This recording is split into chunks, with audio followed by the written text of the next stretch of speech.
भी फ्रूट की रेहड़ी लाना, बाबा भी रेहड़ी लाना, लेकिन बाबा बेचारा उम्र बड़ी हो गई, एक इन्हों कोई वसीला नहीं है, ना कोई घर ना कोई बाहर, रेहड़ी ते रहना, रेहड़ी ते ही करना जो भी करवा। परेशान इन्हें पैसे भी अज किसी को लैके तो सौदा लिया। कल मंडी गया सी, मंडी ने चुकाया माल तो लैके गायब हो गया। अज किसी को पैसे फड़ के 2-3 महीने पहले खाला भी चरण होया सी, वो भी बेचारा फ्रेंच बस कभी किसी को खा दूसरी, कभी किसी को खा।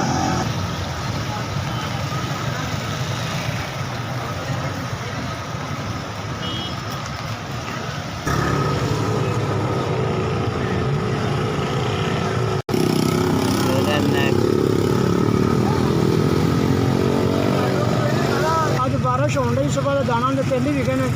तुम नेकी हैगी कि तुम चलो नहीं तो भला करन ले जाओ, तो रब तुम भी इस गल दस। 2000 का मैं गरमा खरीदया, तो ये भी समझ लो कि तुहाडी नेकी हैगी बहुत जी। बारिश के वैसे भी जरा परेशान नहीं होता है।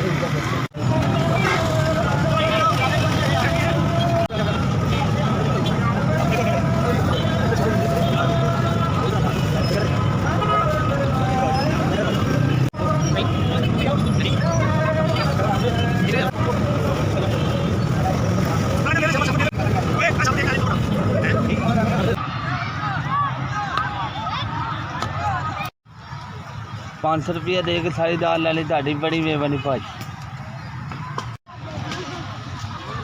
भाजी मैं बड़ा शुक्र है, सारी दाल तुसी मेरी लै ली।